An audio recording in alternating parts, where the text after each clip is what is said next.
I'm not sure I'm coming. Okay, okay, folks, if we could all, so we, right now we have 5 budget committee members. Do you want me to pass the sign-out sheet? Sure. Diane is not here this evening, and we're expecting Jimmy and we're expecting Heather, but somebody's around right now. A couple of changes, but Mr. Ernstberger, who's somewhat newly joined the airport commission, and if you remember last year, Joe, thank you. We had, you know, some questions, and you know they made some commitments or whatever to a new look or whatever. So anyway, David's here to bring us up to date on what's happened over the last year and kind of give us some direction for the future. David, if you want to, would you like to come and say right here? All right, thank you very much, and thank you for putting me on front, even though I'm very interested in what I'm sure the rest of this will be. Well, that's right. You're welcome to stick around if you'd like to, but we know you're busy. Yeah, that's right. I have a taxi in 10 minutes, so I gotta know. No, I'm just kidding. As long as it's the taxi. Look, and I appreciate, I'm here with Tim O'Neill. Tim is, as O'Neill Racing, one of our really thriving, growing businesses that many people don't know much about, but let me assure you it's a great asset to our community, and he brings in a lot of federal employees and to come in here and learn how to drive in unusual situations, and then he does a lot of teaching of people. He's putting in place a program now for our local people to help them in the winter driving and all that. If you've got kids that are experiencing the winter for the first time, you know what I'm talking about there. But anyway, Tim's also is a pilot and is a part of the airport commission. And the airport's commission is made up of 8 people representing 5 communities. There are 5 communities that are generous in their participation of what we're trying to do with the airport. And so he represents the town of Whitefield and lives in Whitefield. And of course his business is also in Dalton and part of it in Littleton, I think, right? Well, yes, almost all our customers come to Littleton for hotel, food, and everything else. Yeah. So there's really not much in Dalton. So he's a big contributor. These people pay quite a bit to go to their class, so they're used to spending a little money by the time they get here, and we like to share that exuberation about spending with them here in Littleton. So anyway, but Tim and I have been working hard on trying to repackage how we describe what we're trying to get done at the airport. And so I thought if I could just take a few minutes with you. There are really 3 pieces to this. One is just a little bit about the history of it. I'm about 2 months into this thing. I was asked by the town to represent Littleton on the commission, and I've been really enjoyed it. I've been watching it for a year and a half, trying to figure, because I look at the airport as, for economic development, as a real game changer if we could really get it. All the engines running the way they might potentially run, and certainly a lot of our different businesses around here are quite dependent on air transportation. So the industrial park, since so many of those customers are companies in the industrial park or international companies, they make big use of an airport facility. Mount Washington and the Mountain View Grand, those resorts have a lot of people flying in for their conferences and things like that. So, and I think there's a growing opportunity for Littleton, and I'll describe that a little bit here in these sessions. So I want to talk, I've already said what I want to say about the history. We've been there for 70 years. The land and the airport was originally built and donated by the Dodge family that had the Mountain View Grand, and back in 1946, I guess it was, and since then it's been in operation. Very quickly after he built it, he realized that if he really wanted it to do for air transportation what so many other things that were happening around here were doing, he couldn't have it be a public airport and privately own it. And so he gifted it to the town of Whitefield, and that's why Whitefield is the name is always attached to it. It's the Whitefield Airport, called the Mount Washington Regional Airport. And I talked about the 5 communities that are involved in this are Littleton, Lancaster, Whitefield, Dalton, and Sugar Hill.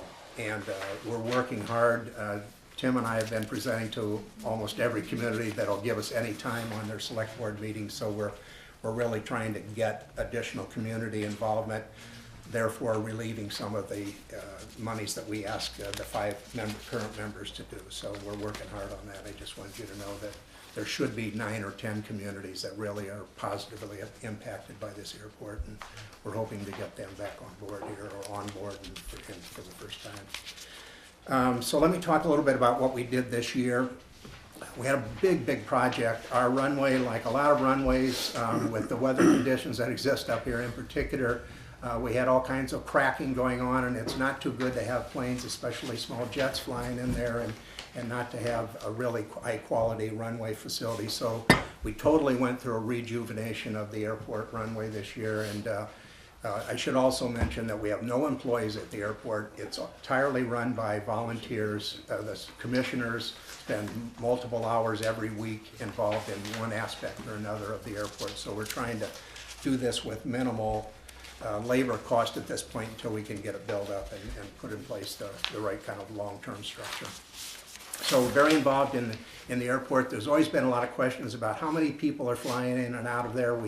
Without having an employee out there all the time, you really don't have a good vehicle for doing that. So we put in place, we got a grant and we put in place a camera system that now reflects all the people that are coming in, and we get their tail numbers and things like that. So if they didn't let us know they were there and therefore didn't pay their landing fees and things like that, we have a way of finding out. But the good news is that we're about 2 months into this, beginning to collect real information about how many people land and how many people take off at the airport.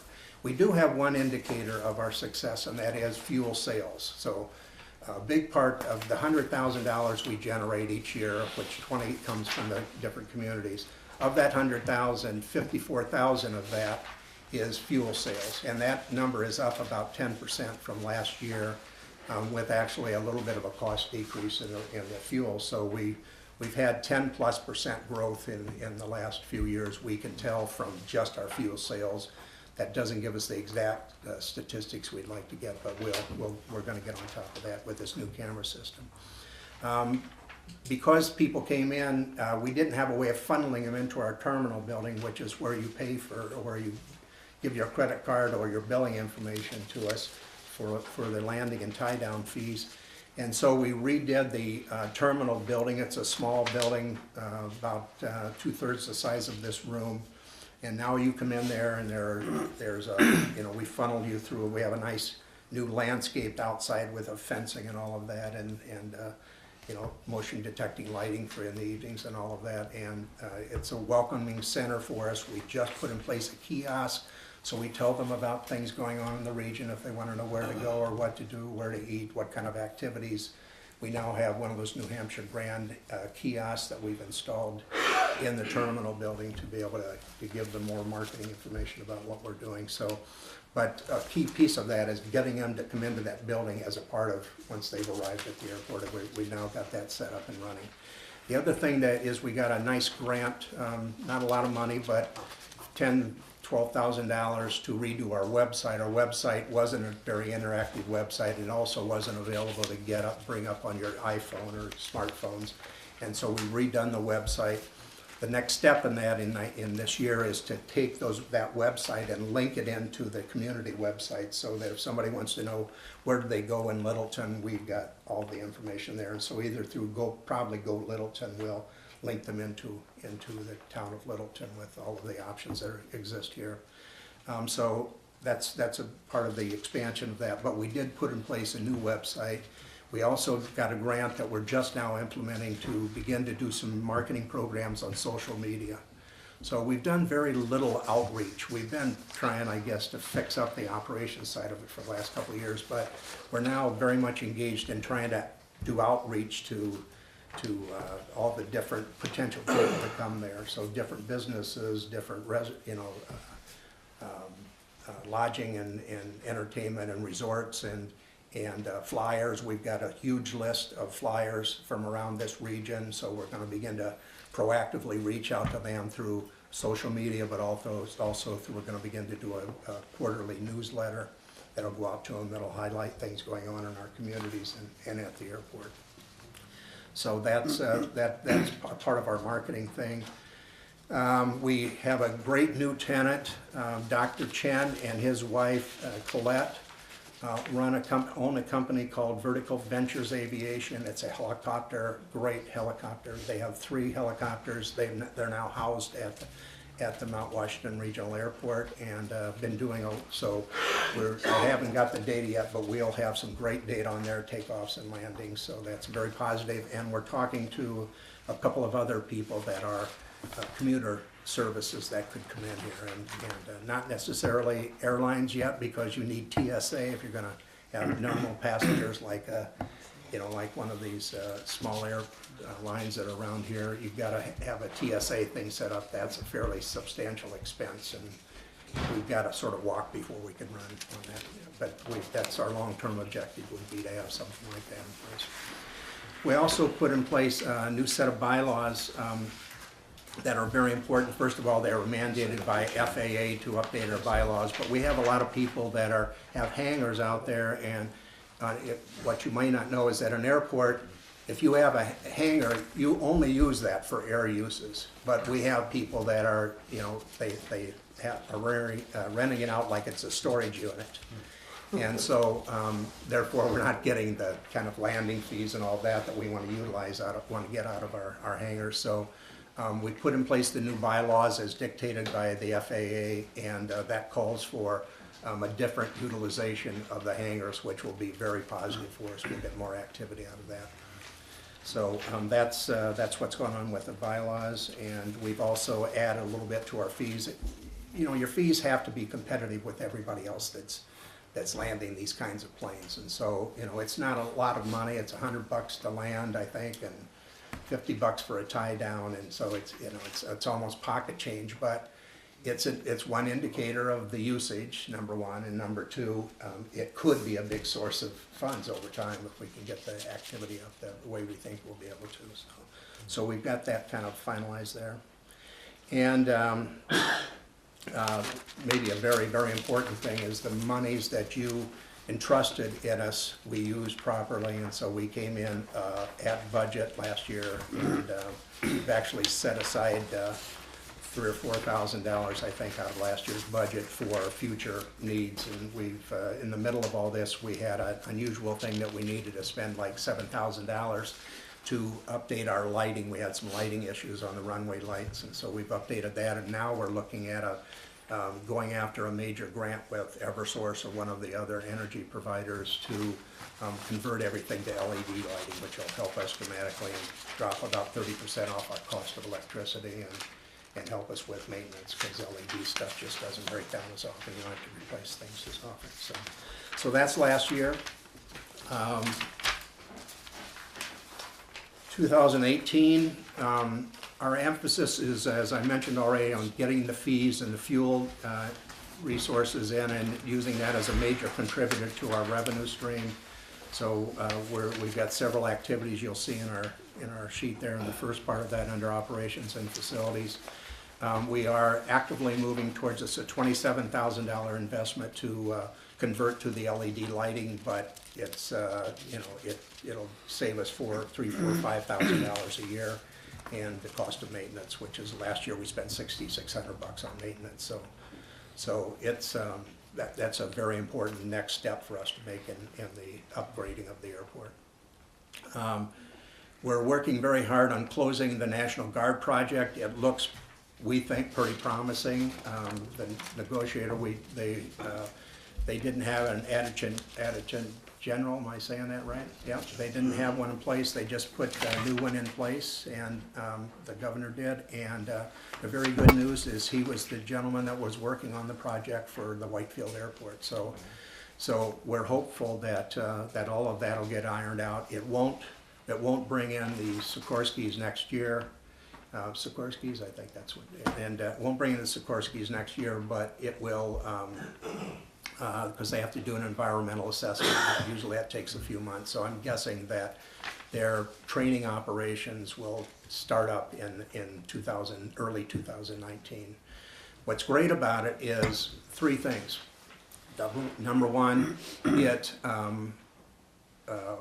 by doing this, they're totally upgrading the armory in Lancaster. So you know how we have recently upgraded our armory. Well, the catalyst to that is they're going to house the members of the Guard in Lancaster at the armory facility, and that's also going to be their training facility. So not only are we getting the bump of them utilizing our airport and all the things that you talk about that are very positive about it, but they're also going to get a nice shot in the arm for Lancaster with that armory that's been underutilized for several years.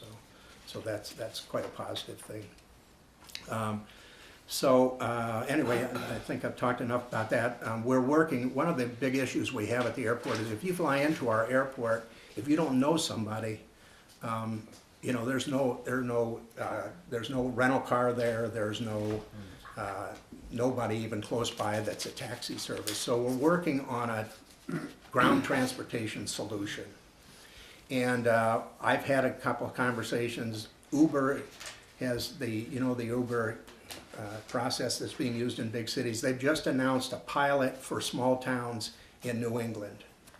And so we're having some dialogue with them to see if that type of an implementation might not be a good implementation, because pilots that fly in there all have their cell phones on. When they're within 3,000 feet of the ground, they can get cell coverage.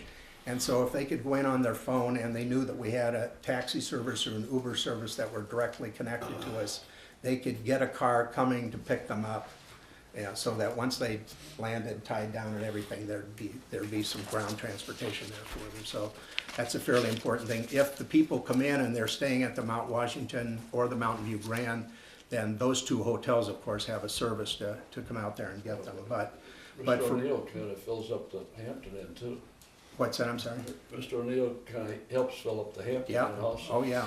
So he does for sure in his thing. But anyway, so we know we need something done there, and we're working. We've identified that as a big objective for us this year, to begin to put in place some solution for ground transportation, and that will benefit local businesses. And if you don't know, 85% of the taxi service in this region is done out of Littleton. So it could be a really nice boom to the delivery companies that are housed here in Littleton, on businesses here in Littleton. So we're working on funding with Northern Borders. I just started this conversation, but one of the things we don't have is if you bring a nice plane in and you land there and you're going to stay for a few days or an overnight or anything like that, we don't have an indoor hangar for you to put your plane. So you have to tie it down and leave it outside.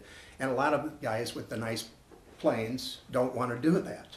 And so we've identified with Northern Borders Commission funds that might be available up to $250,000, and that would allow us to put in place an 80 by 80 hangar that could hold two nice size planes and then maybe a couple smaller planes. And so we're aggressively going after getting some grant funding and to try to do that. So that will be a big help to us, and that's a project that we have underway right now. Our website activity, I talked about that. We're gonna use Constant Contact. I think we're gonna use Meg Brown, who's a local business here in town, to do our newsletter for us. So there's a little business that'll come the way of one of your service providers here in the community. And she's very talented, and so she can be a big help to us. So I just talked to her yesterday again about that. So, and I talked about the kiosk we're gonna have in place. We've gotta update our signage. On the campus of the airport, we need to update our signage and the lighting around the airport, so it's more friendly if you come in there in the evening or early in the morning. And so that's kind of, let's see, what else did I have there? Signage. The other very important thing that I talked about up front is we need to link information. People come to our airport, we need to electronically be a concierge for those people.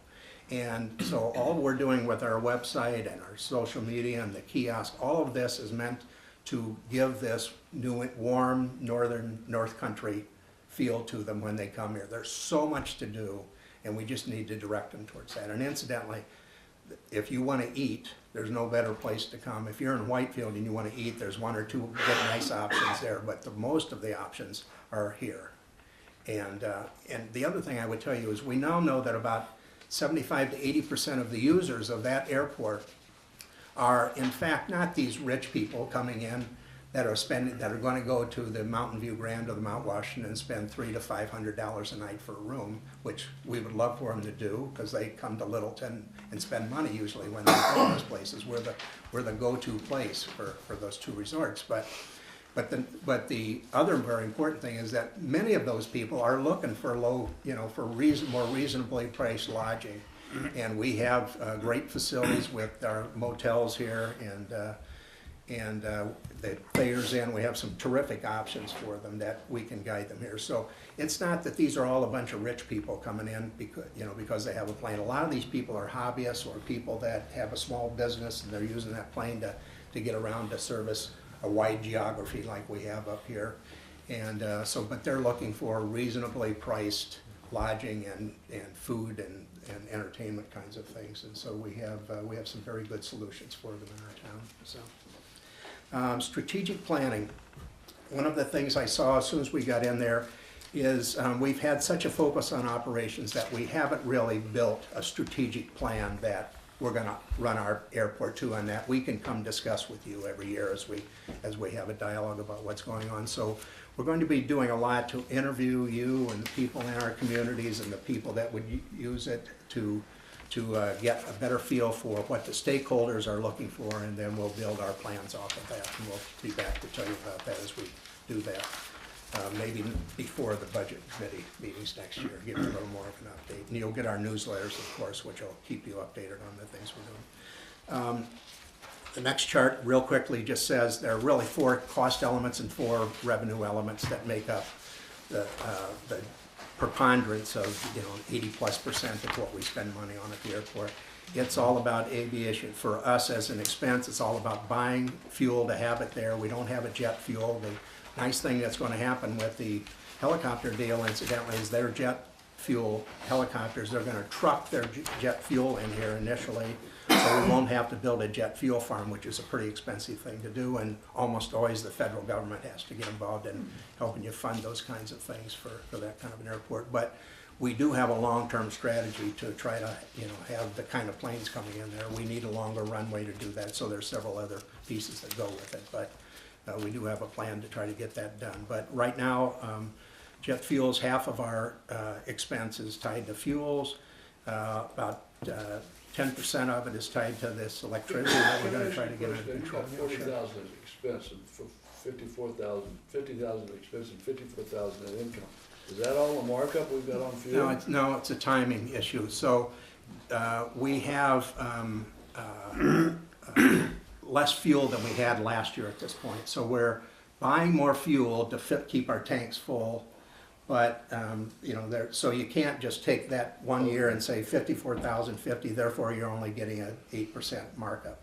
The truth is, on gasoline in an airport, to be competitive, there isn't a lot of it. There isn't. It's not like you're running a service station here in town. Okay, It's a very different There's no margin there either. Yeah, well, it may not be. Anyway, I don't know about that one, but I know about this one. So anyway, but you can see it's a big contributor to our costs. And the nice thing we have is because the town of Whitefield has some responsibility for it, it's a Whitefield designated airport, they help us with some of the facility support, and one of the big expenses is just keeping the runways plowed in the winter months and keeping everything cleaned up that way. And so we have an expense there, but it would be dramatically bigger if we were having to do it all ourselves, and we'd have to have a different structure if we were going to do it ourselves. We'd have to have our own employees to do it. Right now we've contracted out, and the town of Whitefield does an awful lot of the runway and the facilities leading up to the runway, so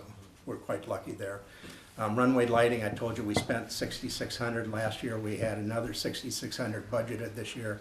Those monies will be applied, if we get this grant, will be applied to converting over to LED lights if that project works out. And in terms of income, I've already talked about it, but the town appropriations are still a very important element to us. And your piece of this is it's $1.45 per citizen, and that comes out, I think, to, in my, at least what I looked at online, is about an $8,600 request that we would make of you to fund the airport this year. And of course, a big income for us is going to be if we can get some of these grants going, because that could be a huge contributor, and it is to every other airport, so it's not like, you know, that would be unusual. It's like all the stuff we're trying to do in this town. Thank God for the, you know, the people that believe in us, the state and federal entities that we're paying taxes into, and our ability to get some of our, more than our fair share back from those kind of things. I put this last chart here just to say that I recognize that we recognize that the future of the airport is based on us learning how to operate in a different way in terms of where we get our incomes from, our revenues come from, to cover the costs and to allow us to expand our airport. And so I just put down here all of the things that we can directly impact and that we're going to begin to get better at going after. And I've got a fair amount of experience with this, so I'm pretty comfortable I can help the commission in this regard. But first is the operating revenues. That's on us totally, and figuring out how to get more people to come use it, making sure the fees are competitive, but making sure we also get paid the fees that when people land there. And so this camera system is going to be a big, big help to us there. There's other services revenues that could come with, if you could get a local livery service or things like that, so you can get them to pay. There's fees that we get by having something like Vertical Ventures Aviation there at our airport. We get a certain amount of fees for all their activity, and we get takeoff and landing fees and all those things with that. So there's a lot to be had on the operating side. The town funding is important, but we're really trying to focus on getting our fair share of other granting opportunities to do the things that not only enhance our airport, but allow us to grow the other elements of revenues that we have. So get more people using our airport, to get more people making it their home base, to get more businesses to make it their home base. One of the real pluses that Whitefield gets out of this is that they have an industrial park that surrounds this airport. And Dave Presby is an avid flyer. He's also a member of the commission and has been very generous with the airport for the last few years. Those kinds of businesses would fit very well into that industrial park, and we still have good space to put more industry in there. So that's a very important facet of what the airport should be doing and could be doing. At this point, we've never gotten the resorts to pay a share of this thing. They donate things when we do events. But I can tell you that every other major airport around a ski complex or anything like that, the resorts are a major part of what happens at those airports. And we just need to get out there, talk to the Omnis, get them to understand what we're doing. I know they both value the airport, but they need to value it financially also. And so they, to me, are a major focus that we need to begin to go after in terms of contributing to the cost of the operation of the airport and helping us fund some of these enhancements that we want to make. We also know from the industrial park here and other places that there are a lot of employers that their executives are housed in Canada or someplace else, and they fly in and they'd like to fly in closer than Manchester and have them to drive 4 hours to get up here. So or Burlington, I mean not 4 hours, but 2.5 hours or so in Burlington, kind of the same time frame. So we think over time that could be a major source of activity for the airport, are these people that we're attracting into our industrial parks and some of the other industrial expansions that are going on in the region. So. And there's a lot of money, and if you look at New Hampshire Charitable Foundation, Tillotson Fund, a lot of money out there for economic development in some of these private funds also that we're kind of getting to better understand how we could partner with some of the landowner projects. So it's a little bit long-winded, I apologize for that, but I wanted to give you a sense that we are making the changes we need to make. This is a game changer. Having an airport in a region that's so focused on economic development can be a huge catalyst to the success and the growth of the region. And we're determined, the commission members and myself are determined to get us to that point where you're not asking us, what did you do? You're saying, oh my gosh, how many people have commented on how much they like your airport. That's what I want to have people saying. And we're not there yet, but we will get there with your help. Okay, any questions I can answer? About the hours worth there. Yeah. But anyway, but thank you very much, and we appreciate it. Obviously, thank you for your involvement. Can we ask a question? Yeah, of course. I got a few questions here to ask about why we're doing this. First of all, you got 5 towns that are contributing, correct? Are they contributing funds, all 5 of these towns? Yes, in the same way, Okay, $1.45 per citizen. but you got 8 members, so the other 3 members are not contributing anything to it. Well, we have to have, I'm talking about money only, that's all I'm talking about. No. I'm not talking about services, I'm talking about money. no, here's the deal. We have 8 commission members representing 5 communities. So we have a couple of at large, and the way the bylaws are set up for the airport is that the head of the select board of the town of Whitefield is on the commission. And so that's what makes up the 8. We almost need to have 8 just to operate, to make sure we're thinking about all the right issues. But we would really like to see that grow. And so we presented to Jefferson 2 weeks ago. We were at Twin Mountain the other day. And with their involvement in the commission will come a seat. Okay, because last year, I mean, these are the same 5 people that funded it last year. There's no Jefferson, there's no Bethlehem, there's no Carroll, there's no Mount Washington. And Mount Washington last year was the biggest user of this airport, and they weren't putting anything into it. So what you're asking here is, you're asking town appropriations of $20,000.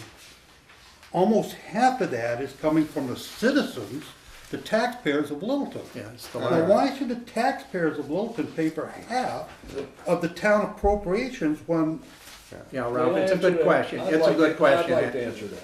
Okay, go ahead. Thank you. And it's a crapshoot, but, and after what Mr. O'Neill said, literally, I'm sure that airport brings in tens of thousands of dollars a year to the town of Littleton, okay? And as a non-businessman, no, it may not help, but as a businessman, it certainly does, and and that helps Littleton overall. The other thing is, I talked to Ron Lister, and I thought he had the franchise, but he doesn't, but Enterprise is interested in putting cars out there Yeah, I know also. there. So we've I looked just at- think this airport, and I don't know why in the last couple, 3 weeks I've been thinking about it, but God only knows how much money it brings in the local. I know Team O'Neill keeps 7, 8 rooms, 8, 9 rooms up all the time at the Hampton Inn. They eat all over town. I don't think that we would have to go to Lebanon to the airport to 75 miles away when we got to 10 miles away. This doesn't make any sense to me. I think it's a big, big asset to the But now, community. Ralph, to answer your question, I know we have to fix what you just described. And you already mentioned you're going Yeah. after the hotels. And so, yeah, because I know we have to fix this. when I we look- totally agree. When we with look at your our point. town budget, we have to look at needs versus nice to do things. This is something in my mind that's nice to do, but really is not a need to be in our budget if we want to reduce the cost of the budget. And that's our whole purpose here, is the budget, Yeah, okay? well, So what I happened just with don't this- understand why the taxpayers of Littleton have got to fund about 2/3, or well, almost half of the entire town appropriation. Yeah. And last year was the same thing, so nothing's changed. Yeah. Karen, what have we actually paid the last 2 We years? paid $6,000. Yeah. That was what was approved by the budget committee Yeah. and recommended to the selectmen, and the selectmen approved paying It only was 6,000 $6,000. last year. But to get back to the formula, David, it would actually be the Yeah. 80-something. The history of this is there was this agreement signed that got this thing to be a regional-wide agreement. And the formula that everybody agreed to at the time was that, and still agreed to, part of the agreement, is a certain per capita for kind of thing. And so it has to do with the size of our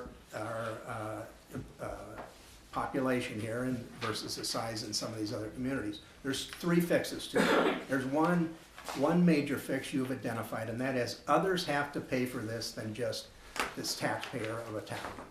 So that's one thing that we need to do. Secondly, and others being these resorts and all that, we need to get them, and other people that will definitely make money off the activity happening at the airport, need to be asked to contribute to the cost of it. The very important thing is we need to get the activity level up so that it's an operating fund for us that we can use for a lot of this. And because I recognize this is clumsy for us to every year have to come back to the towns and have the same discussion.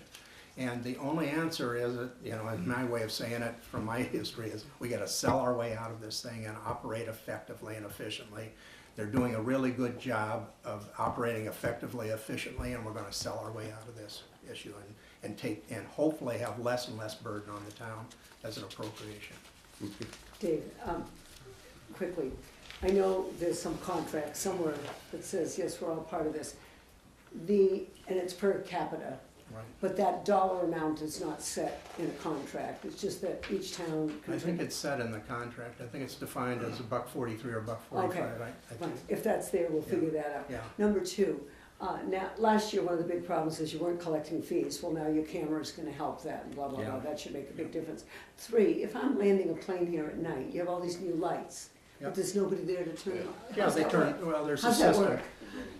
There's a radio transmitter system that's in place that Oh, you, okay. when you're a pilot, you come in and you're within X number of miles of here. Okay. It turns them on. Just curious on that. And finally, the airport in Twin Mountain, does that function commercially or not anymore? No, Not no, at it's all not anymore? really an operating, it's, Okay. it's a pretty messy place to land. You probably could land there, but a small Well, plane, but and I'm okay. sure there are still some there. Mr. O'Brien, right? Is that who owns That's it? who owns it, yeah. Or did, yeah. They don't- I don't know Yeah, if okay, it still so, does or so not. that's It's all not broken like, up. they're not working on something there that would be. No, a the problem.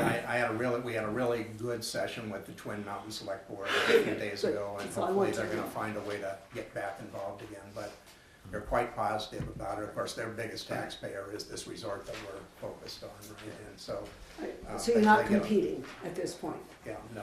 Okay, no, thank you. Not with anybody. I still got another question. You put this camera in to collect the tail numbers. Yeah.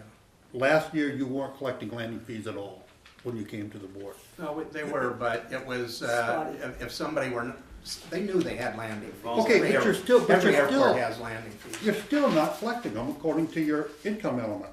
There are no landing fees in here anywhere. Well, no, I just took the four biggest expense items that relate. So are you collecting landing Yeah, fees? sure, yeah. Are you, Yeah. are you taking the pictures of these sailors and going after them? Yep. Okay. Well, going after them, yes, I would say so. One of the- I just We wanna send them add- an invoice. It's been 2 months, I think, is that right? Yeah, 2 months. yeah, we did this 2 or 3 months ago. So, Kim? the issues were, they weren't going into the land, they didn't go into the building, so they didn't know in the building, says, hey, here's all the information, please put the money there.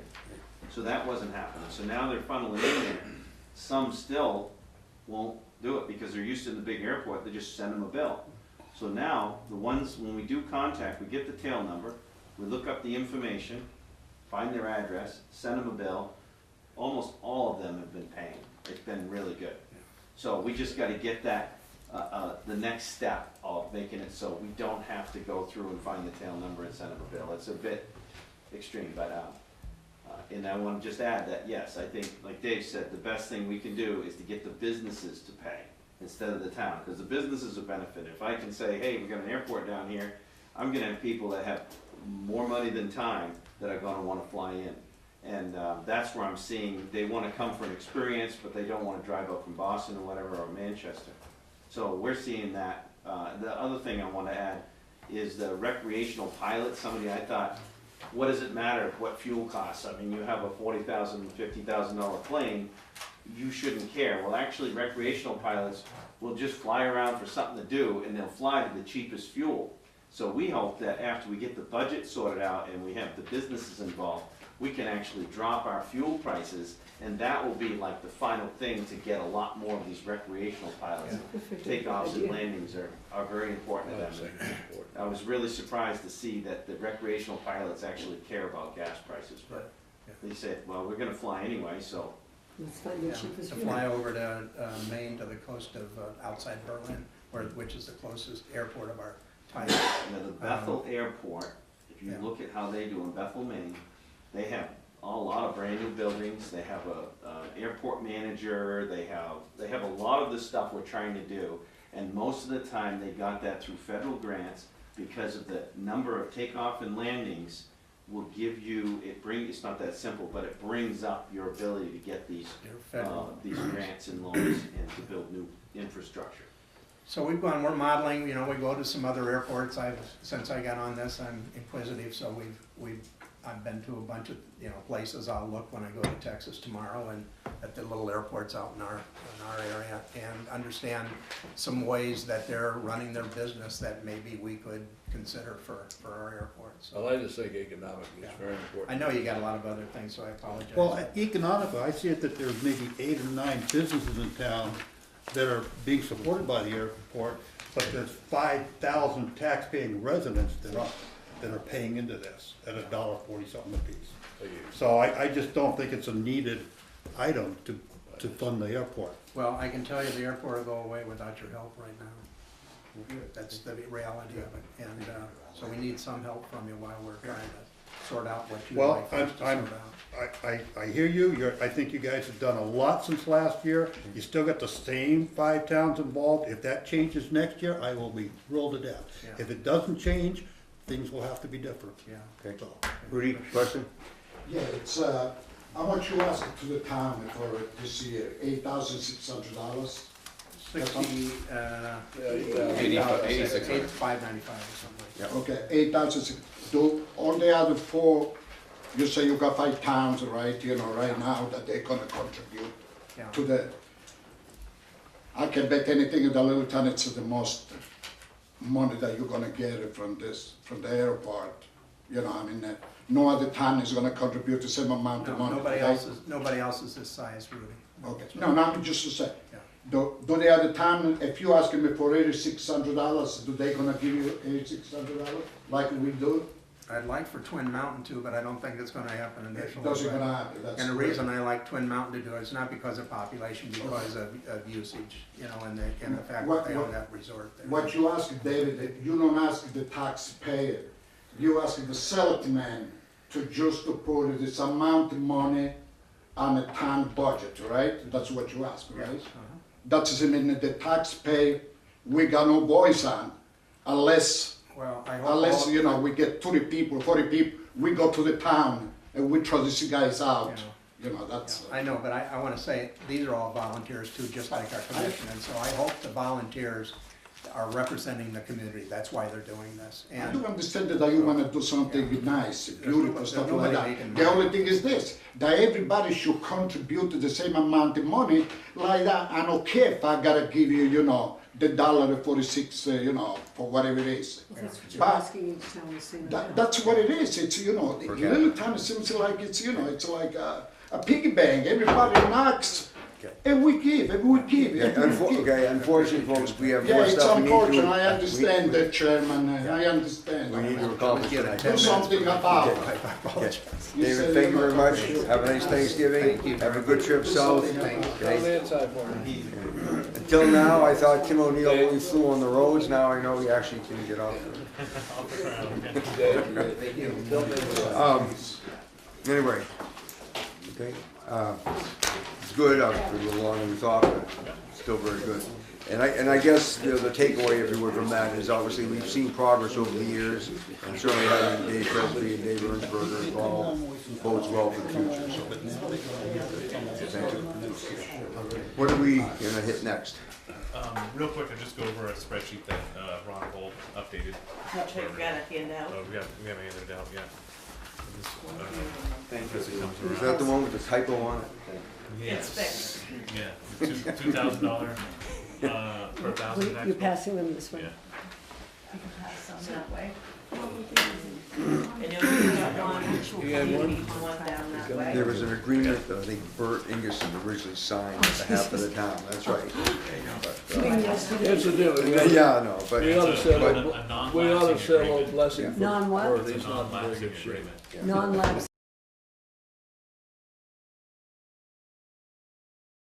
Yes, That's right. Yeah, it's looking at the tail numbers and all that. Yes, who's up?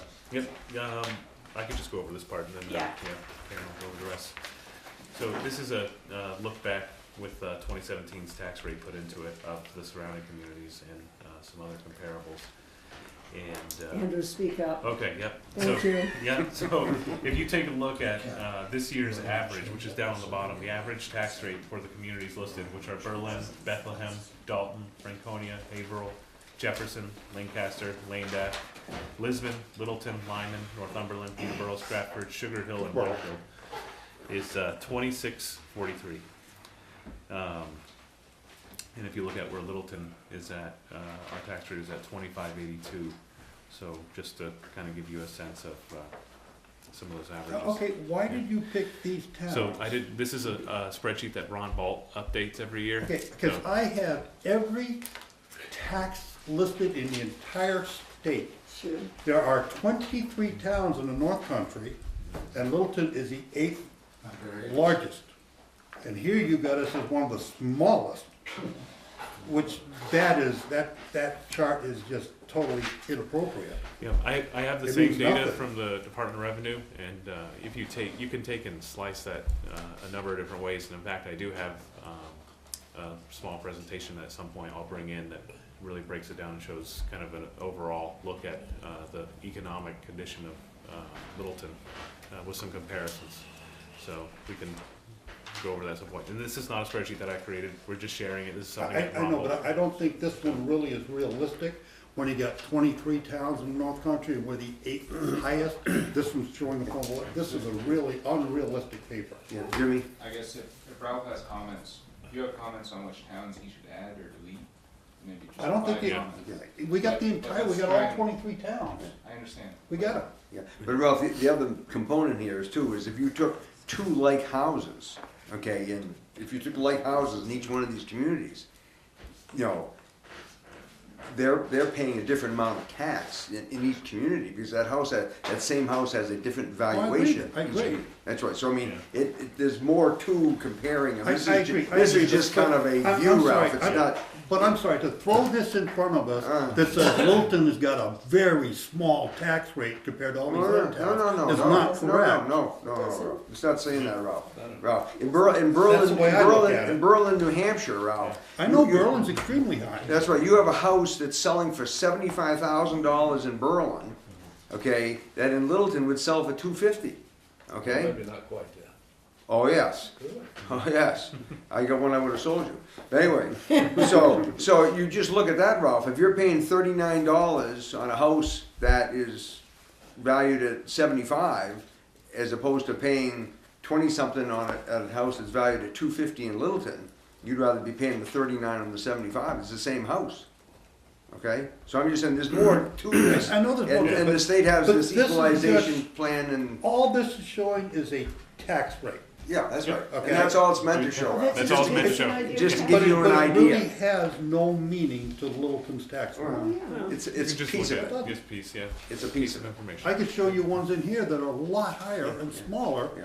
because they're in the North Country. Peterborough's not even in North Country. I don't know why, I asked that same question, why did he include it? I know that Peterborough has a lot of similar demographic information to Littleton. There is some Okay. comparables there. All If right, you look let's at move on. the economic, you also look at the valuation of the community, some things like that. It was my idea to throw this in here, and it was just to show that the towns that kind of surround us were in the average zone Mhm. of the towns that kind of surround us. If you look at the list of towns, most of those are towns that surround Littleton.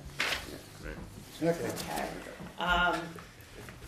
What you've got for a handout, the first page, of course, was that town tax rate comparison. Okay. The second page is just a update of the budget, as numbers are changed, and Where's this thing over here? I don't find it. you haven't got them. Here we go, Right. here they are.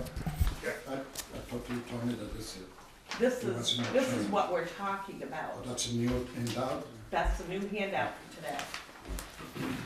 I apologize, I didn't get one. Good. This is an updated summary, again, of just the budgets that we've done so far. And continuing on again, the second portion of that summary. And just where we're looking at on the default, compared to last year's adjusted, the increase in the default is 1.62%. And that number can still change because we're still trying to negotiate down some prices, and we still have some numbers that we haven't got in yet. So I'm gonna continue on to the parks budget, which is the following page. And this says parks on the left-hand side on the bottom.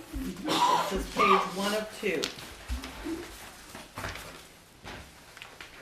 And what we're trying to talk about today is the proposed budget. So we have some increases, both the default and the proposed, for the revenues. I've updated the revenues as of November 16th and updated the expenditures as well. So we've made changes in the day camp, the new field trip fee. What was happening is we would take in the field trip fee and it would go against the expense. The better way to show this is the money coming in as revenue, the money going out as an expense. We have updated the after-school program. As of right now, an after-school program, we've taken in $24,725. So the program has increased its revenues from what we budgeted last year. We have some of the same numbers for pool, pool season passers, concessions. We have recreational programming, which we've taken in $15,988. So we've increased the revenue on that to $15,000. Facility fees, we haven't taken anything in on that, but that doesn't mean that things could change with changes in personnel and changes possibly in how the parks utilize next summer. The SAU groundskeeping fee, we need to send out an invoice on that. Ryan used to do this and I will have to do it this year. For interest income, we're starting to see a little bit more interest income coming in. And then miscellaneous income or fund use balance. These are things that could be timber tax money, it could be a sale of something that was at the parks that was no longer used, eliminating old equipment. Might have been some insurance money that we got in on something that broke up there and had to be repaired. So under expenditures, we have wages. You can see there's a change in the default and the proposed. Since some staffing changes this year, we have someone that's actually called a part-time children's program coordinator that's working 20 hours per week. This is both summer and through the after-school program. They're billing out, invoicing, chasing anyone that might owe us funds. They're making sure that the kids are safe. They're making sure that the program is well monitored and staffing is well covered there to make sure that the kids aren't doing something that they shouldn't be doing. So this is an active person that's working part-time, and they work part-time during the summer as well. And they've helped a lot with getting old invoices cleared up. We've got temporary positions. In the proposed, we have a part-time all-age recreation programmer. That's someone that could coordinate the different activities and different events for different age groups and try to consolidate the age groups into different programs and see what we can do about getting some activities with the youth and the senior citizens of the community. We have the after-school program and the pool staff. We've included a dollar number in there for temporary labor for winter. Not sure what's going to happen next year, but this year we are not doing the plowing for the school as of this point. What is your grounds and park superintendent now, municipal groundskeeper? What's that person going to be doing in the wintertime? Well, there's a lot of improvements that need to happen to the buildings up there, cleaning up, getting rid of things that have been upstairs overhead for a long time. There's some machinery that needs to be worked on. They also will be helping out, possibly doing some plowing for the Public Works Department, basically taking maybe care of the parking lot that we have here, possibly taking care of the parking lot at the Opera House and helping clean up outside there during the middle of winter. Could be helping out with the sidewalk plow. So when you were talking a couple weeks ago about putting out for bids on. So we've got two different things that we may be doing there. Because I mean, going back, you know, when Mike Spalding was there, and Mike being the willing worker that he was, you know, on snowy days, that was the day, those are the days that he could be the least productive, just because it was snowing, and that's how we ended up making the deal where he did the plowing for the school, because on snow days, he was actually available, more so than other days, and that seemed to have worked, at least from the outside, for a period of time. I know that has changed now, but this person that we have, I mean, in the wintertime, I would think that that person would be available a lot. I mean, I'm not saying that there aren't buildings that need work, and obviously we're talking about, at least the one, the green building, if you would, no matter how much work it needs, no matter what you do to it, it doesn't have a future, so, I mean, we're gonna have to decide, we're not gonna put too much into that, but I mean, I would say that person is still gonna be available a lot on snowy days for doing snow plowing, which I was a little surprised when we heard about the school thing that they were gonna be responsible for their own, because I thought that was kind of a perfect fit for that person doing the school plowing and whatever else you needed around here that the highway department couldn't handle. The billing out for that was rather hard. One, the equipment that we have was taking quite a hit, taking care of the plowing, and we weren't getting any reimbursement for the use of the vehicle from the school. Okay. When we did bill for it, it got deducted from our bill because it was considered already paid for by the taxpayer. So it was not a very even payment back. And the person that works at the parks, Mike Spalding, when he came back last year, he was out for a while, the schools had to be taken care of by our town employees at the highway department.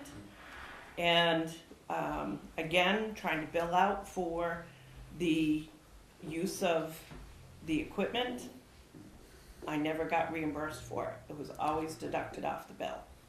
So in the end, Even after a phone call? even after Oh, a phone okay. call. So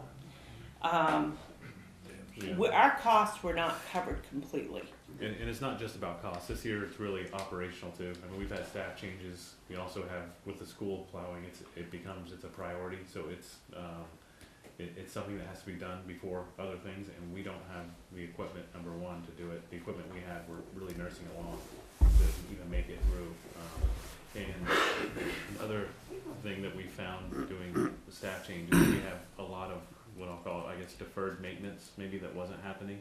So we have a lot of issues to take care of throughout the winter. But with new staff and not having enough staff for ourselves for the priority plowing, was just something that we're not going to be able to handle this year. And we notified the school back in August about that change. And I know that since then they've been looking at getting estimates on what it would cost. And to give you an example, I think we were just on the billing portion, we were reimbursed maybe around 20,000 last year. Less than 20,000, and the bids they're getting are 80,000. Oh, sure. Another bid was 40,000, but they provide the person. In the past too, the school had provided another person to work with us. They don't have that anymore, so it became even more of a burden to do the school. And we find that, you know, a lot of the maintenance around the schools was having to be done by DPW staff that needed to be elsewhere in that immediate time. Even, you know, some of the stuff right around the school. This year we just can't do it with our staff. Okay, well, let's say the school aside, just to make it simple, as far as plowing over here, if you do this over here, So we have. the Opera House and the Parks and Rec parking lots, you would certainly think that that person with a one-ton plow truck, which is what they have, would be more than capable of handling all that stuff. So that truck is in really poor shape right now. Like, for example, I think we have to do some significant transmission work on it just to limp it along right now. And again, like these kind of lots, they're not gonna be the priority first thing in the morning to do. And we have a number of these are actually, which seems kind of weird, but we have a lot of these in a contract with utility partners, where utility partners, which is our wastewater treatment plant service provider, actually has to provide plowing services under that for a number of municipal blocks. I mean, if we could, we'd try to negotiate that into a new one and add the school to it, but at this point, I think we're 2 years into a 5-year contract with them, so. But as far as just having our recreation staff handle it. Well, it's, you know, it's something you're gonna continue to visit. And Yeah, figure we're out. gonna work on it, you know, we're gonna work on looking at maybe an MOU with the school to really break out some of that.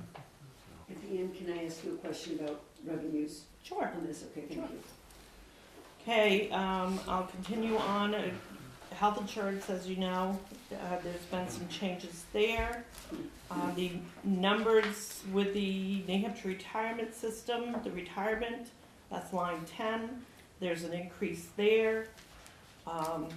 Most all your numbers, or the other numbers on the proposed budget, have been the same as what the default budget is. Until you get to water, and what we found this year was our water bill was $3,816 so far. So we've been budgeting $2,000. That budget has to increase in the proposed in order to cover that expense. So we increased it to $4,000. We also have under building maintenance an increase in the building maintenance, $10,000. We have to get some repairs done to the pool. That is part of the reason why the water is so high, is there's some leakage going on around the pool. The rest of the numbers are exactly the same as what's in the default until you get down to, actually they are the same as the default because we've included the field trip expense, which is offset by a revenue. This is where the auditors felt we needed to have an expenditure and a revenue to show those numbers correctly. We've also included a park share of the audit. Now the default number that I gave you on October 17th was less than what this default number is because we have some changes in the staff numbers and field trip, the field trip adjustment. We've also included a park share of the audit.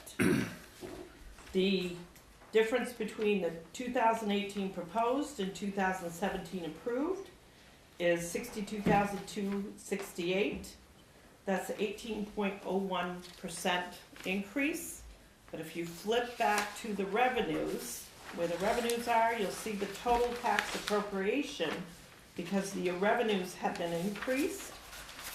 The total tax appropriation is $275,377. That's a $28,000 difference from last year's numbers, and that's 11.39%. One question on the revenues, maybe I'm reading this wrong. The 2017 revenues for things like pool passes, swimming lessons, all those. I'm looking at numbers 1163, 1885. But the default and therefore this year's is 4,000 plus. We were shut down a couple weeks during the summer. The pool got shut down. Because of difficulties? Because of difficulties, because of repairs, because of many different things that had to be fixed up there in order to get the pool working properly. So Have you been those- up there recently? Excuse me? Have you been up there recently? Not recently, no. The pool's like a big Band-Aid. Yeah, Well, and I know that It's that like- happened, so your gut feeling is, had the pool been open all summer without those crises, We would have seen more you would have revenues. seen close to those numbers? Okay, and how far along have we come to repair those Heather issues? said we got a Band-Aid on it. Well, How big's the Band-Aid? we've done quite a bit. Yeah. Yeah, there's still a significant amount of work that needs to be done underneath the concrete pad. And, you know, we might be able to try to find some, grant monies to help offset some of that cost, Okay. but there's no guarantee, but it has to be done. So Lots the of goal water is to be loss. open all summer next summer and Yeah. come up with these numbers, they're realistic numbers. Yeah, we'd like to be able to get a project done early spring before it's open time. You know, one neat thing is that I don't know how long it's been since the kiddie pool's been open, but we have that repaired this year. Joe DePalma and his crew, kinda took that on. City pool, where's the city? Yeah, Kitty the pool. kiddie pool, Oh, yeah, I so was we'll gonna say. actually have Where a you kiddie put pool your after, I cat. don't know Where how they, many when years. they did last year, in the fall? Yep, did it this fall, so. I think that'll be a huge improvement. Okay, thank you, Karen, I just, you know, And the other thing that, obviously, it'd be nice to keep that pool at some point in time. You know, that's some things that we've heat the talked kiddie about. pool. The whole thing. All of them. You know, one of the issues that we had up there was, over the years, there's been shading, happening, the trees have just grown up so high, but if you go up and take a look now, there's a nice view from the pool of, the mountains. It was significantly warmer this summer. Good, yeah, so the It sun's. really was. My kids loved going there, but it was a lot warmer. The big item here, though, or one of the big items, is your Parks and Rec Director. Do we currently have a Parks and Rec Director?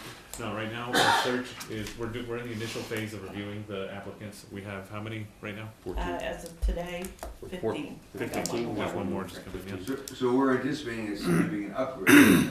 Yeah, so it's a change in the position itself is a larger position. It's also, we took a look at, what rec directors are, paid in order to have a competitive offering. So that gets us to where we're at. And we want the performance to go. That's right. And what you find is if you look at some of the more successful, programs for communities our size, when you bring in somebody, a dynamic person, they can really help, increase revenues to offset the cost. Now, if you can bring in that dynamic person with some mechanical skills.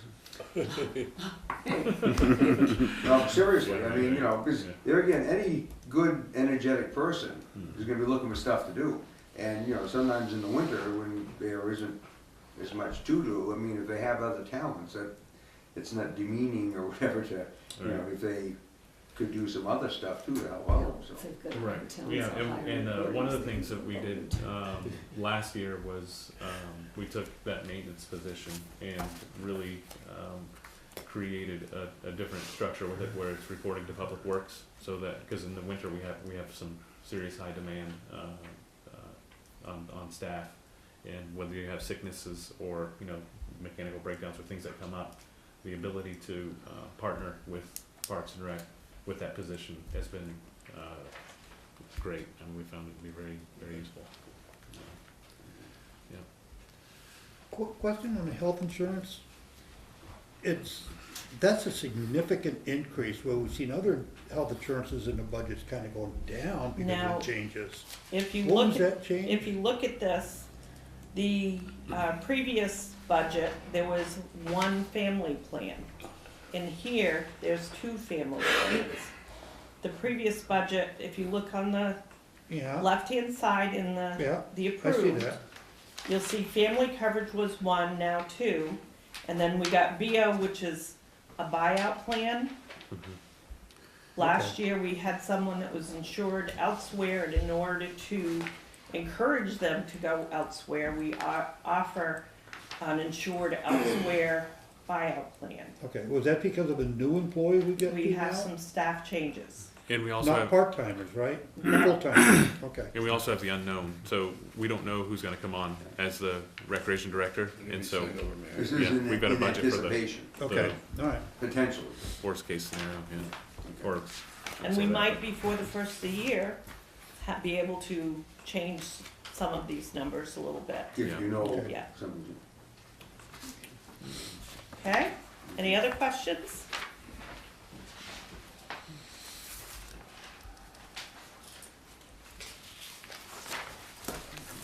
We'll probably have a warrant article or two coming forward, and we'll have that information sometime after we get through the budgets. Okay, thank you. Thank Thank you you. for coming.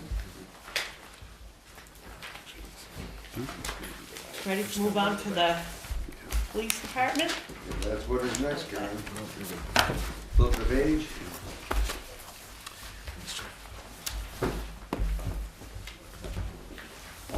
You wanna sit over here? Get the head of the table fall out there. Sit over here, If we can get a direct look at the camera. just if you want. Take a mug shot. He has his camera on too, he's taking That's our right. pictures. Okay, I'm gonna go through and read you the proposed, just like I've been doing with some of the other budgets. And I believe the chief can answer a lot of the questions. If not, I'll try to fill in. We've gone over this a couple of times, and I'm surprised he doesn't have Lori here too. No, but I did find a couple of omissions, Okay, and I'll just bring those up at the end. They were already in the budget last year, and they somehow got lost. okay. Under the proposed budget, included in the salary lines, we have the non-union getting a 3% increase.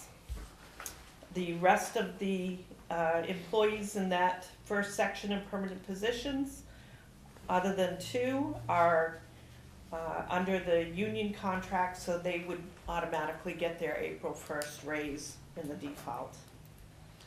Under admin positions, because they are non-union, there's 3% non-union increase. Under part-time officers, we have a 3% increase for the part-time officer. Under overtime, that number stayed the same. Travel reimbursement, we have a decrease in admin services and an increase in evidence transportation in court. The health insurance has been adjusted to reflect the new rates and the CBA changes. Life insurance, disability has been adjusted to reflect the wage changes. Social Security, Medicare, same. New Hampshire retirement system rates have gone up, so you can see that there's a little bit of a difference there between the default and the proposed, but it has changed since the first, since 2017. There's an increase in 2018. We're now at what, 31 cents, is it? They're 30 point something percent. They were, it was less than that before. I gave you Yeah, that yeah, information yes, earlier. close enough, The firefighters are 30, the police department's 29. The training uniforms, the training is the same. The uniforms, there is an increase for the officers' dry cleaning cost. This has not been increased for quite a long time, and looking back, we realized we need to increase their dry cleaning cost. We have telephone communications. In the proposed, we have a reduction.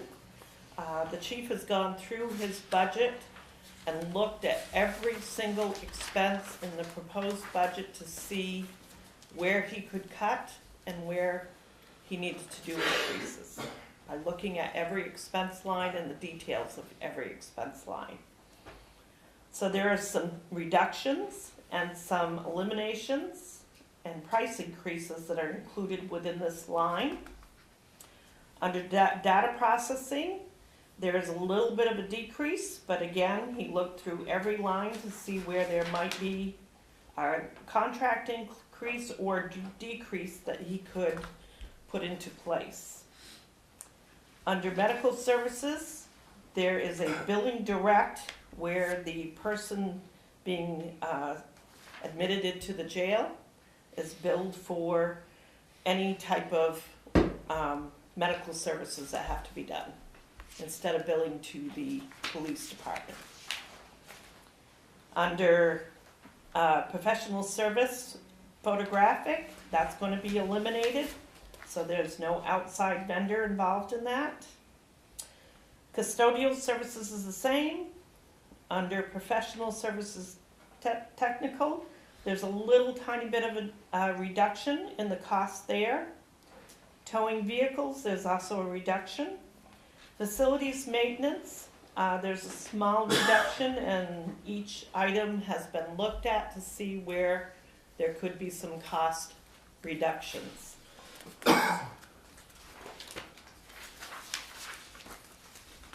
Under electric, there's a very small reduction there. Heating fuel, there's a little bit of a reduction there because we have seen some lower cost per gallon. It's a third here. It's a $2,000 reduction, and we believe that we'll be able to do that. That's, it's not a little, it's a lot. Uh, In dollars and percentage. Sewer, printing is the same. Dues, there is a reduction in the dues. We've eliminated one of the dues and reduced cost in another. Under general supplies, there is an overall decrease, and there's some things that are reduced and one thing that's increased. And that's, again, is a budget that he's gone through with a, look at every single item on that budget. General supplies, training, there's a reduction there. Office supplies and postage is the same. Equipment maintenance. Equipment repair is the same, and replacement. Gasoline, there's a reduction there. Again, by continuing to use the program that they've been using, they've been seeing cost savings in that WEX program that they're using for their gasoline.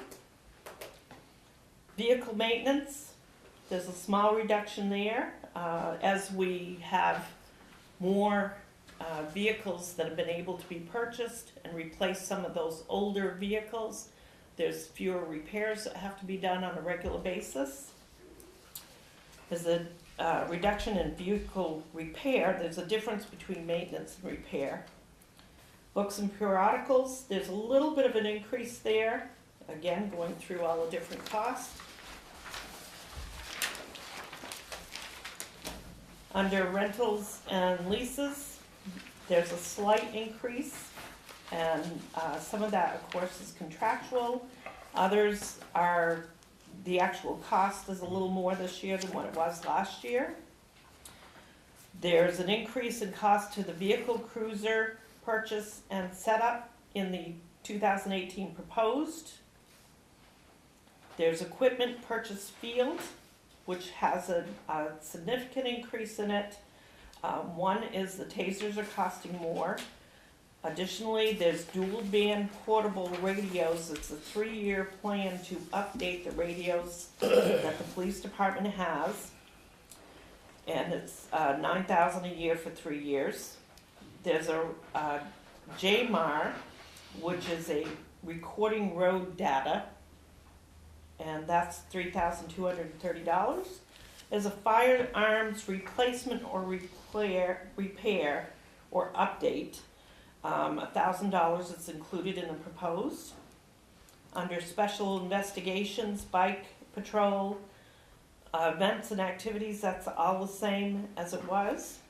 The total increase from 2017's adjusted budget to 2018's proposed budget is $81,118. That's a 5% increase from last year. Part of that increase is these additional items that we've gone through.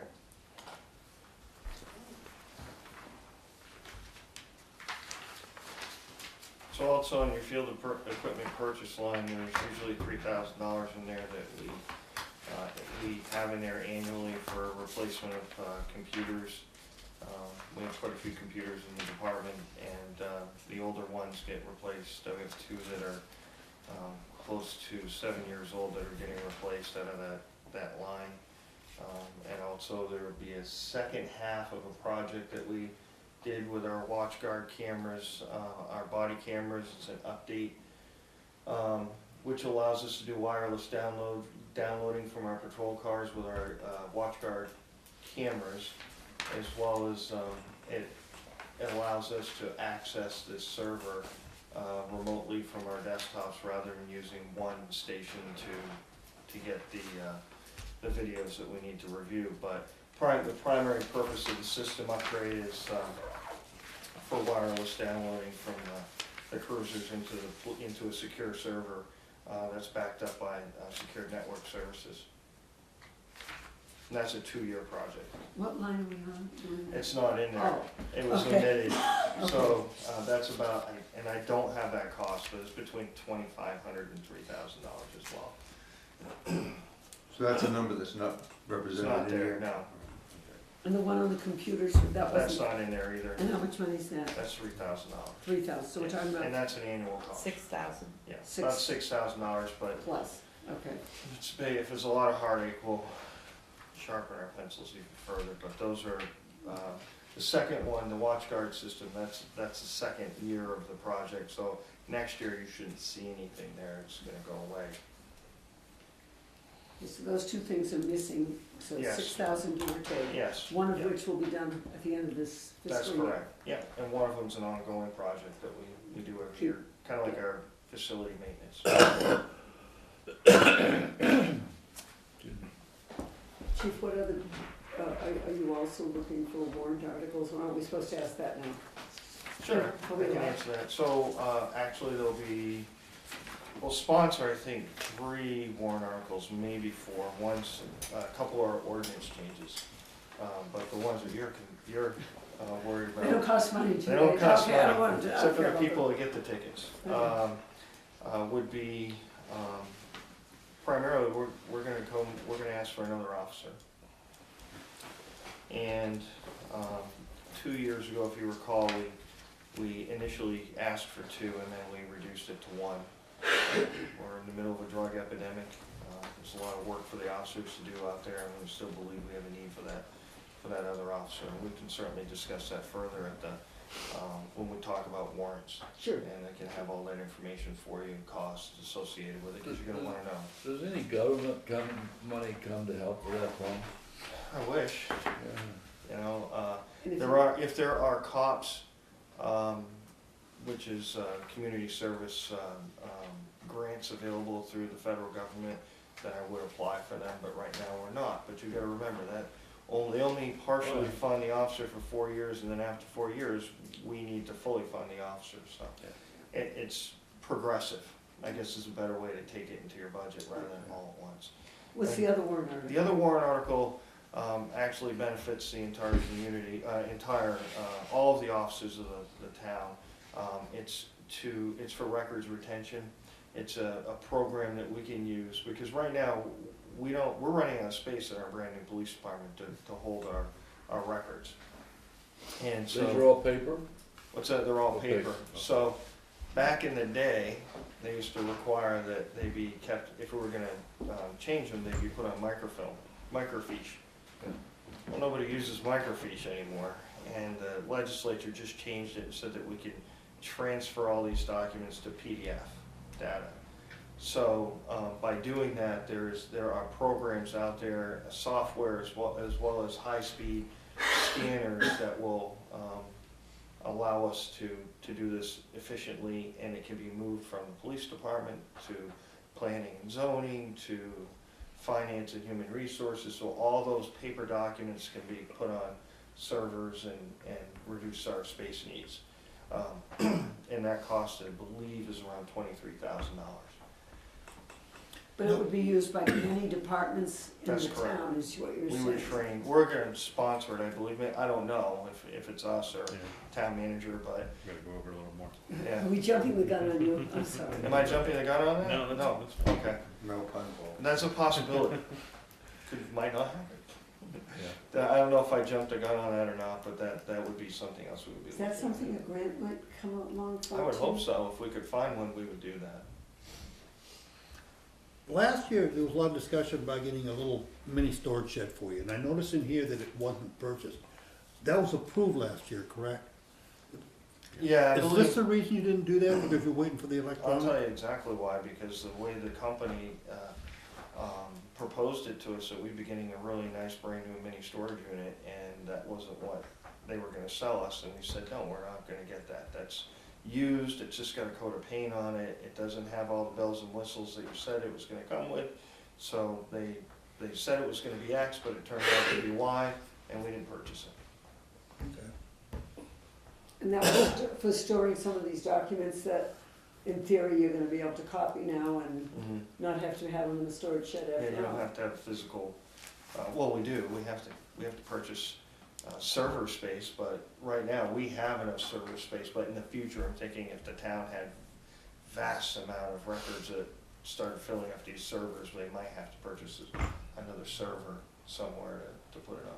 Well, can't police records go out into, Heather, maybe I'm asking, can't they go out into clouds here and there and everywhere? They can. Yeah, but it's a cost, so I know you it's a just, cost. you know, you just have to, when they're considering it, they're gonna need to talk, to look at both cloud and actual hardware. Right. You know, and I'm sure that whatever software and printer that is has estimates as to how much storage so many documents are That's gonna correct. Right. take, so you could pretty much predict what you'll need based upon like what departments are doing it this year, what departments are doing it next year, Right. so. Right. And so each municipality has or the state has a records retention law that talks about how, some records you have to keep permanently. Some records, personnel records, 50 years after, 50 After years termination. after that employee gets done, those records have to be kept for.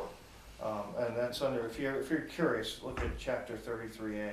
Oh, my word, 50 years. State RSA, and that'll give you an indication of what the Yeah. requirements are of the community. So this is multi-purpose, it isn't just something we'd be proposing for the police department, but for everybody to use. Enough you thought the 50 IRS was years. done. Yeah. So many statutes, so many requirements. Mumbling So, Andrew. He does it all the time. I know, I can't hear him. so Chief, besides the negotiated rate this year was 5% for the raise, right? 5% this year? It was, for the SEA, which is the police Right. department union, it was 4%. 4%, okay. So 4% plus a little bit of maintenance cost, you're coming in with a budget of just over 5%. Most of that's either labor or that little bit of maintenance. Right. So the rest of it's coming in pretty flat. Thank you. You do a good job. I Thank you. think that's great. Well, Well, great. We need to I go, expect to see that about 20% higher, but, we need to go a little bit Don't say that, further. Ralph, we don't wanna give them any. no. If you flip through to the next page, and I'm sorry it's turned upside down, special detail,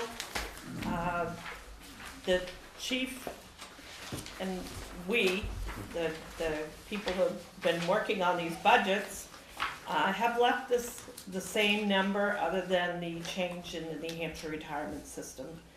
Can be a very unpredictable number, depending on the need for special detail. Special detail could be for Walmart at the after Thanksgiving Black sale that they Friday. have. It will be.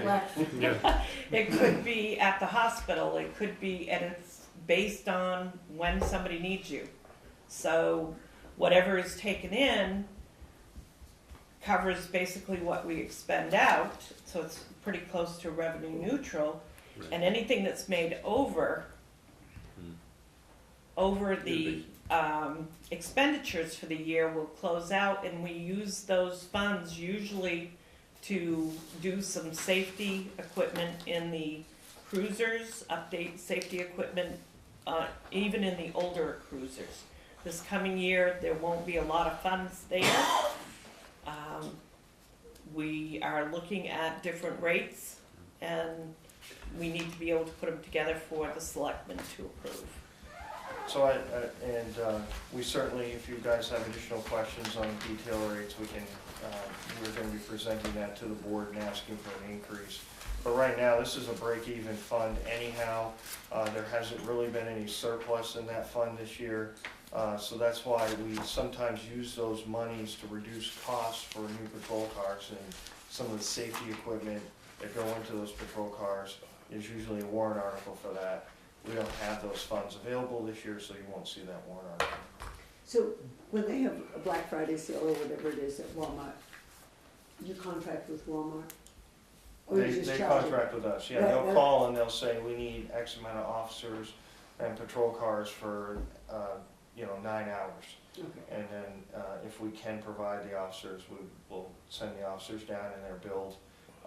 The officers receive what's called detail pay, Mhm. but we also bill for the cost of the maintenance on the patrol car and an Mhm. administrative fee, the cost that it takes our administration to process all this stuff. Mhm. And we're actually in the lower end of that right now, that billable amount that we provide for Walmart, for example. For example. Good. Thank you. So if you continue on to the next page, we have the parking meters, which is considered a revenue neutral when budgeting.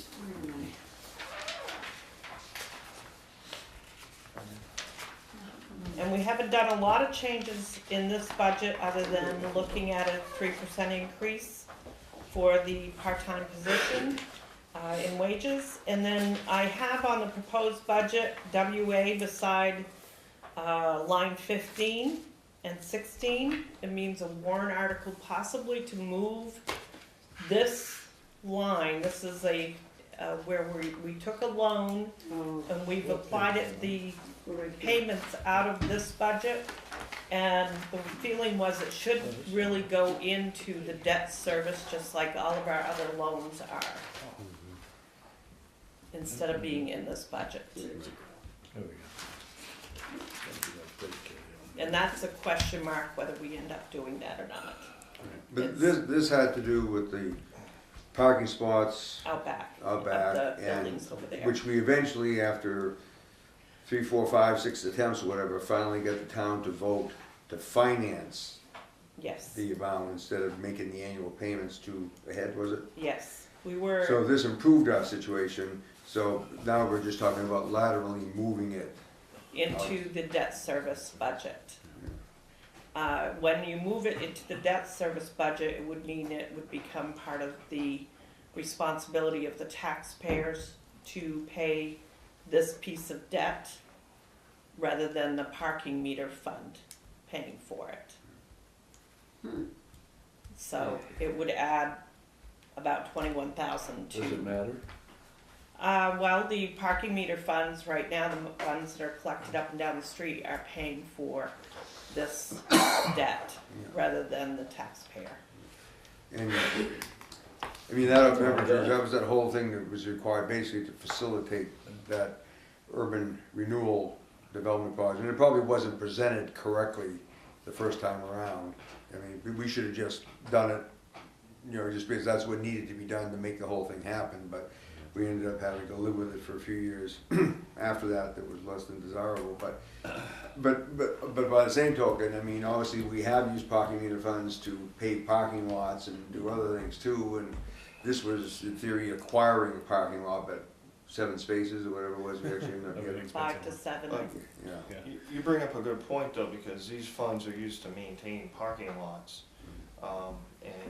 So by freeing up some of those funds allows the manager to focus on improvements in parking. And the good thing about the prosperity of our community is that we have a parking problem. Yes. And so, Really? and I don't mean that as far as I have a problem ticketing people, I mean because of prosperity, parking's a premium in our community. right. So we wanna free up funds for the manager to be able to, I guess, invest further in parking within the community and help with the enforcement piece as well. Yeah, we're doing a parking study with North Country Council. We have a lot of parking studies So- in the town building, if you go do looking you? for Yeah. 40 years for it. Yeah. This will be good to look at a baseline. No, and show- just forget it, just do No. another one. Yeah, this will be good. Well, we're using federal highway dollars. North Country Council is using them, allocating their specialist to take a look. Now, we added meters here this year, right? Yes, we did. And has everybody calmed down on that now? And for the most part, Yeah, okay. I don't know, because We still get some feedback. Right now, we're getting a lot of feedback on School Street, Mill Street, For what? for School Street and Mill Street. But we're working on finding some solutions to that. The parking lot that is above There. the old Savers Bank, I don't know what bank that is, Union Bank, is that a town lot? It's not, no. but people are allowed to park there? If the property owner allows it, then yeah. I can't speak for the property owner. Okay, at one point, I can remember when I had my business here, we were advised to go park there until it got to the point that you couldn't really get through the path in the winter time. But that's not something that's been arranged with the town again, is it? It's something that I'm looking into. We do have leases on parking lots with different entities, and that's one of the ones I was going Which to one? approach. I think the bank owns that. I've spoken with Union Bank and they're very interested, Helping with that? helping with that, so we can open up more The one blue thought parking signs to allow people to on free that park. was getting across, like, let's say, towards School Street and all of that. The path was Take the pretty sidewalk uneasy down to Main, walk. Then you walk Main Yeah. Street, stay on the Yeah. sidewalks, Marty. We're working on that too. Yeah, well, no, the path could be cleared, and that's it. Yeah. It's all about partnerships. So You haven't that's walked what we're that trying to far, work 40 on. That's years. right. I never It's a walked good there. public-private There partnership. is no sidewalk, George. Yeah. I know there's not up there where she's talking And about. try it in stilettos. We better salt that well, right? Depends where you go. Take all the leather out of this one. Yeah, okay. Now, I know we have a little time left, Do we? if that clock's correct. I don't know what it is. Yes. I brought just a copy of the capital reserve funds that are with the trustees at this point. Thought you might want a look at that. You can share those. Put it on. Hey, Chief, Yes. may I ask you a question? It looks like a new Ask budget. the chairman. Yes, the chairman. Why I gotta ask the chairman, why I ask Is you? that, That's proper is that protocol, okay? really. Proper protocol. That's the right protocol? Yes. It is, but go You ahead. sure? Yeah. It's the right protocol? We're loose on it. Okay. As No, Leslie, no, Leslie no, gets no, out of I just hand. wanna, listen, you know, it's not joking around, Sure. it's money. Yeah. That looks like, you know, as hard do you work, you know, and you budget, right, to send the money to the taxpayer, it seems like, you know, the most expensive thing, you know, the most expense that you have on your police station, it's the cruise, right?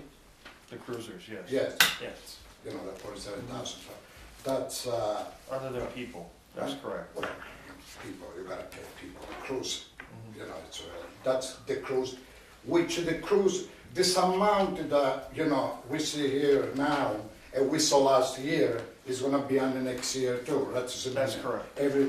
Every year, they push 50,000, close and close, 50,000, it goes to you, that's taxpayer money, it goes to you, because the salesman, they give a quote unquote a gift, you know, of that $50,000 for the cruise. Instead they go through the warrant articles and stuff like that, right? Well, I'm not, How do you going see to- it's it? part of the budget. It's an operational item as part of the budget. You can question the select board. No, select board on the I gift part, don't but it's part question of- about it, part I of the just budget. ask a question, I don't question about it. Right. I know you But need, I will tell you this, that, you know, on that line, that there are some improvements that we're doing to the patrol cars right now. We're replacing some of the video camera systems that are antiquated, they can't be fixed, they're the Digital Ally, cruiser cameras. And we're also, replacing our, cruiser radio systems. They're well over 17 years old. I don't know, Mike, if you recall when that first, we have never replaced when they first came out with that particular Astro model. But it was around 2000, it's pre 9/11. And so we can't repair them. Yeah, it was after the whole Dragon incident. And so we can't repair those radios. So you have to put new ones in. We're going for dual band radios so we can talk to our partners in Vermont, the hospital, and the school district. Right now they're on UHF, and we don't have UHF in our radios. what I'm trying to say, you budget, even as hard do you try for the people, for the taxpayer, all the time, it never gonna be 0-0. They Right. always is gonna have that $50,000. Or less, is what I'm Or trying to less, say. Or less. 49, 48, you know, because the gift of the salesman, right? To the police The station. gift of this. Well, I'm Yeah, not saying that's it's a a gift, it's an operational This item. is a gift, my dear lady, because, you know, usually, any other time, it puts in warrant articles. We don't do that, because we really appreciate what the chief does for us. Thank you. That's why we give him that nice gift. Thank you. You're welcome. I mean, just to, yeah, kind of speak to that a little bit, what we've done is we're starting to look at some of the items that maybe traditionally gone into warrant articles, but they're just things that have to be done every year. They're really an operational item, and we have to replace I mean, there's a cost benefit where a cruiser costs more money to maintain, and the trade value's not there. So, that's one of the things that within last year was our first year of doing it, we've shifted that into the budget rather than having it as a question on the warrant article. And you'll note that there's a decrease in the maintenance cost already this year Because of the new because of newer equipment. cruiser, newer fleet, yeah. And it used to be in the budget, That's correct. Years ago, And yeah. and it got taken, yeah, Yes. it changed yes. Yeah. So it's back So where we're it going- was, back towards it. It was like yes. 2000, I'm gonna say 10, 2011, probably with all those big budget cuts. yeah. 2009, 2010. Okay. Then the other thing I handed out to you was just this long sheet is capital reserve funds. I only included what the school and the town has. I didn't include all of the scholarships, which I can give you at some other point if you'd like them. These are funds that could be used if either approved or approved by the selectmen, depending on how the warrant article was to set them up. Can be used to help cover cost or be saved up for something that we may be doing down the road. And the Remick Park building replacement's one of them. We have another 20,000 going into this fund this year. It gets paid out in December, so that will be added in here, and we'll have 30,000 less anything that we've expended so far to date to start redesigning or coming up with plans on that building. Which may or may not include something about the pool or not. At this point, it wasn't. I don't know what's happening with that, because I haven't been going to their meetings Jimmy? on that. You mean the pool, as far Are you paying attention? you mean repairing the pool? Well, whatever, Yeah. right, and or an additional, I mean, obviously, There is gonna be, in the plan, there is a pool. we wanna but- think big picture on this. We That's don't know right. what the final figure's gonna be, but better to come up with what we would really like to have and then see what we can afford and then That's kind of right. pare it down from there, We'll go right? after the funding and see, where we can go from, after we have the whole plan, yeah. Jimmy, you are involved in that with the Parks Commission, yes? Yep. Somewhat, yeah. Yeah, Jim's been attending some meetings and I went to the public input session. he's been actually contributing some good input on the project. So your appearance is appreciated. You say that, Jimmy, leave the door open. Karen, what's the grand total? Where's that come from? That is the grand total of the school scholarship funds and the cemetery funds, which we don't have any access Okay, all to. right, so the Um, sheet's that long, but. It is. It's 3 pages long. The school has over 3.5 million in scholarship funds that can't be touched. Those are for scholarships. Which is good. Are they using them? Oh, yeah, every year, Do they? but you're with the Yeah. limitations of income or whatever, Okay. but yes. About $245,000 in year? scholarships last year. Something like that. It's just at a meeting Monday, and then it was either 250 or 245. It doesn't do a bit of good when school's $100,000 a year. It's just terrible. It's not a drop in the bucket. but- $60,000, $48,000. And then next meeting, we've got the fire department on for next meeting, but we also have, the Littleton Community House has asked to come on, Mhm, so they'll be first if that's okay. mhm. The next meeting is, The 5th of December for the town. At 4 o'clock. And the school is yet to be determined, the third meeting with them, or fourth possibly, but third anyway. They'll contact us. Yes.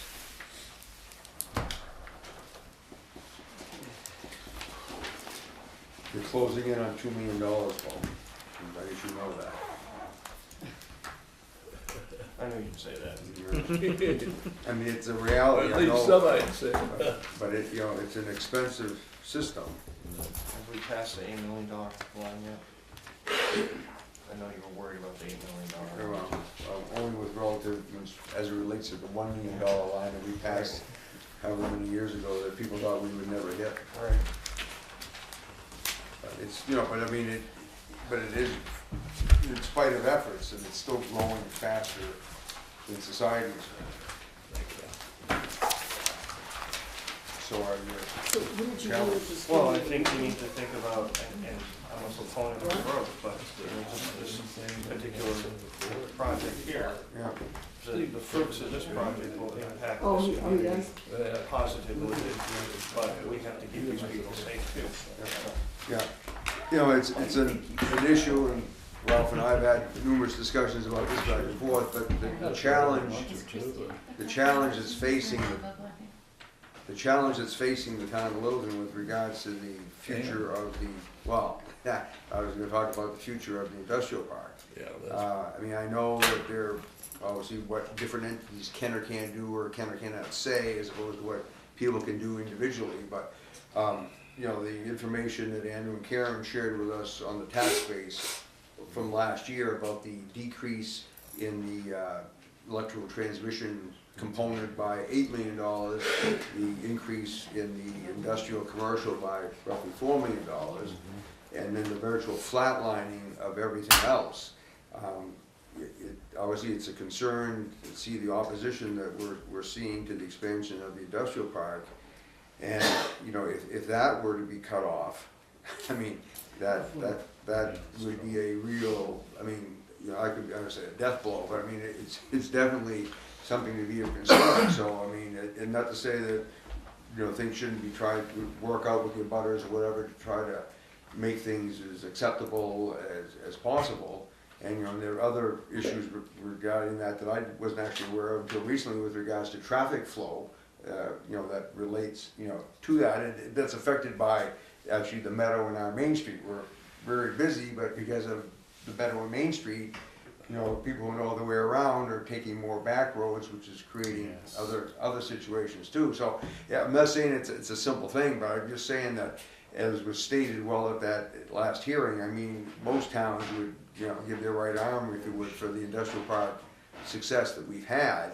And, well, we can discuss, you know, exactly how things should be handled in terms of transfer and what money shouldn't have. But the ultimate bonus, and I don't know, Karen, if you know that off the top of your head, as far as the actual annual taxes that are accrued out of the industrial park? It's like $760,000 annually. That's right. Yeah, So, which is- so Ralph, to my point, whether we sell it for $1, $25,000, or $80,000, it's a relatively small figure when you consider the long-range payback that we've experienced over the last 40 years. We've done pretty darn well. Yeah. So Yeah, it's good something tax that rate. we need to be concerned of with as citizens, and what, you know, what is, what position different entities can take. I'm not saying the police department can take a position on, or more the school or the parks department or whatever else, but at least as individual citizens, we need to be aware of that, and it's, you know, not to be unfeeling for somebody's view or whatever else, but, you know, as tough as our budget years are, if that flow of income were to disappear. Slow down, we'd be in trouble. The other great thing about our industrial park is, you know, we have all these wonderful young people, Heather, for example, but people, Yes, you are young, Heather. having raised a daughter here in Littleton, and a lot of her classmates left to go find jobs elsewhere, they're not here.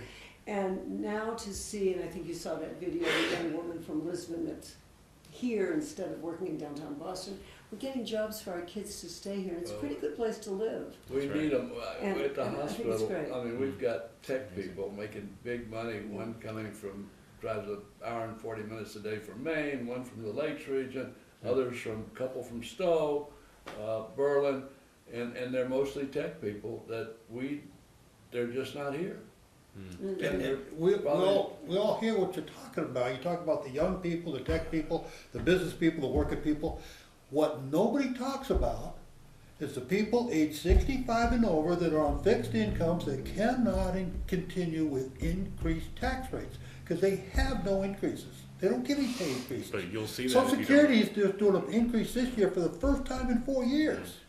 So we gotta consider that, and we have a large portion of age 65 and over because this is an aging community. We have to keep those people in mind. But the good When we thing start, is- when we spend money, regardless of how or where we're spending it. But the good thing is those businesses, all of these businesses are creating money for our tax base, so that's a real plus. What's happened with the dam and all of that? Is that still, So we're getting together to talk about a multi-year agreement to see if that's something that the town has a stomach for.